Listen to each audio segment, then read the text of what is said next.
Hi, and welcome to this week's installment of Ask Emily.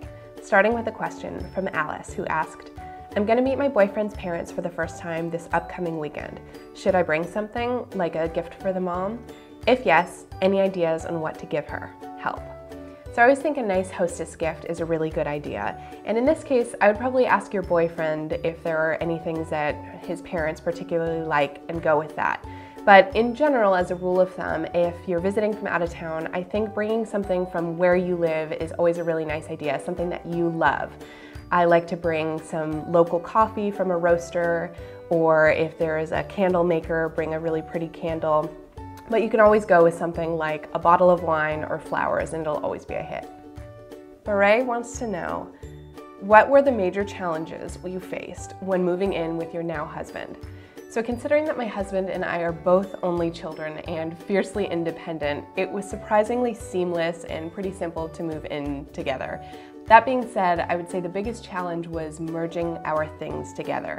I had previously lived on my own, as had he, and most of my things were really girly and feminine. Pretty much all of my things were found at flea markets, so a lot of vintage going on. He had a lot of masculine, dark wood, leather. So combining our things was really challenging, but I think we managed to find a way to weed out the things that would stay with us.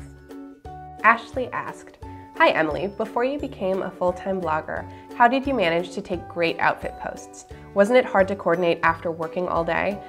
Well, yes, it was really hard to coordinate. For about 2 years before I became a full-time blogger, I was essentially working 2 jobs. I had my normal 9 to 6 where I would work in ad sales, and then I would essentially come home, have dinner, and then start blogging. The problem is at night you don't get that great light, which is obviously really important for taking beautiful photographs. So a lot of times I would have to arrange it so that I would take the photographs in the morning before work, or I would do it all on the weekends. This next question is from Jessica, who asked, You have collaborated with some pretty amazing brands.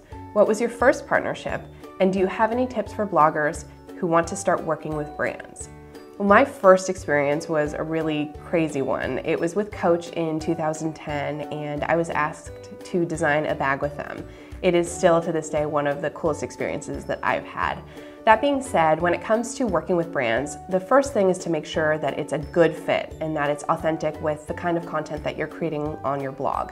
The next thing is to kind of have an idea of who you would really love to work with. That way you can then start pursuing those brands. And with that being said, I think it's really important to understand your worth. Look into your metrics, know your page views, how many followers you have on social media, how long people are spending on your site, and then create something that's called a one sheet, which is essentially one piece of paper that has all of your metrics so that a brand can have a really good understanding of your blog by just looking at that. I hope this helps. Thanks for tuning in to this week's installment of Ask Emily, and make sure to keep sending in your questions to me via the comment section or through social media with the hashtag AskEmily.